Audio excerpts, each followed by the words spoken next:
On the board, you can see three names that are widely used for the accent I'm speaking in now. Modern RP, that's Modern Received Pronunciation, SSB, which is Standard Southern British, and GB, which is General British.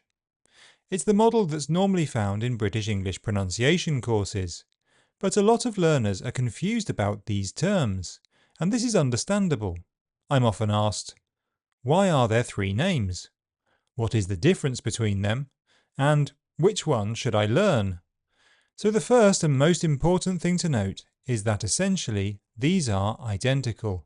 They all describe the accent that you can hear me speaking in now. It's a widely recognised accent from England that you'll hear a lot in broadcasting and in public announcements. So why are there three names? The other widely used international teaching model has just the one commonly used name, GA, General American. So it's easy to see why learners are confused. It seems like they aren't being offered a straight choice between American and British models.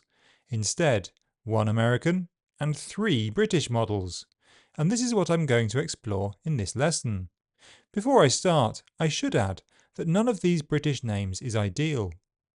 The terminology in each of them is bound to offend some people, and we'll see why this is the case as we go through them in more detail. So let's start with Modern RP, which stands for Modern Received Pronunciation. Now, received pronunciation, that upper class accent from the last century, sounds like this. Its vowel sounds are in markedly different places, and its consonant sounds are clearly articulated. It's an accent of empire and top-down control, taught to those who were in positions of authority. It was actively imposed upon broadcasters at the BBC in its early years. It sounds old-fashioned now, even humorous. It would be absurd to teach this to learners. Britain's imperial era ended in the 20th century, and so did RP, with a few exceptions, such as the current king and his late mother. We live in a changed society now, where acceptance and diversity are heralded and woven into the fabric of our legal and social systems. So the term modern RP is very problematic. RP and everything it represents are, or at least should be, a thing of the past.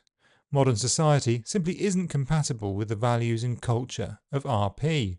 So modern RP is essentially an oxymoron. The modern doesn't sit comfortably with the RP. The name seems to be popular with ESL teachers, that's English as a Second Language. And this is probably because RP was the teaching model in a lot of the old teacher training books, so teachers are familiar with the term RP, but also aware that their speech is different. So whilst the term modern RP itself is contradictory, there is a logic to why some teachers use it. Moving on to SSB, which is Standard Southern British.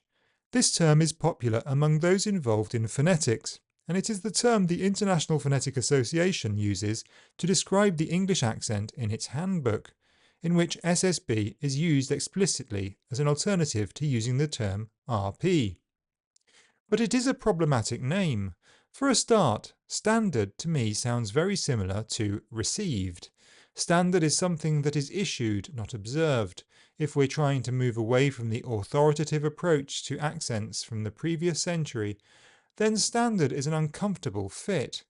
Note that the American alternative is not called Standard American, it's called General American. The word Southern is also problematic. I am from the Midlands, the furthest point in England from the sea. Where exactly does this Southern refer to? Presumably not the southwest, where there is a very different kind of accent going on.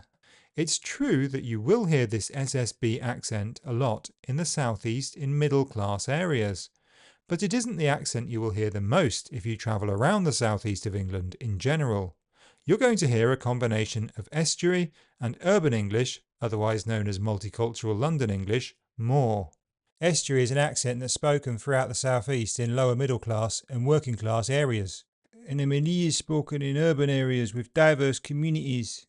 Standard Southern British is not the most spoken accent, it is simply a middle and upper class accent. So the combination of Standard and Southern in the name is problematic. To be fair, the International Phonetic Association does address these problems when explaining their use of the term, but in the wider context of English language teaching, lengthy explanations shouldn't be required. They won't reach most learners. So what is really problematic with this term, as an English language teaching model, is that it isn't practical. In order to understand it, you will need to know something of the geography, history, and socioeconomics of Britain. In other words, for the average global learner of English, the term SSB is very confusing in a way that General American is not. Finally, we have GB, which stands for General British. This term was first used in the 70s as a logical alternative to General American. The problem with it is obvious. Britain is an island consisting of 3 countries, England, Wales and Scotland, and all 3 have their own accents. So using the adjective British to describe the accent from England is problematic. But there's a good reason for this. The adjective of England is identical to the noun that describes the language. They are both English. The term General English English would be very confusing, so it's unavoidable that another adjective is needed. Generalizing further to British isn't ideal, but it's the least worst option. And General British is a term that's widely used in textbooks. In fact, the 2 best academic pronunciation textbooks describing this accent in detail, Gibson's Pronunciation of English by Alan Cruttenden and English Phonetics and Pronunciation Practice by Carley, Mees and Collins, both call the accent model GB. I've used the term GB in Pronunciation Studio's books and videos since the 2nd edition of The Sound of English came out in 2018. The huge advantage to using this term is the simplicity of it. It gives worldwide learners a simple choice between an American, General American, and British, General British model, and most learners grasp this choice easily. The other advantage to using this term is that it allows more scope for variation. Describing the general characteristics of an accent is an evolving process. General British can evolve as the accents do. So there we have it, 3 terms that all have certain advantages and drawbacks. The fact is, we are lumped with all 3 for the foreseeable future, so we'll just have to see if one dominates the narrative. If you have a favourite or even an alternative, please post it in the comments. Pronunciation Studio.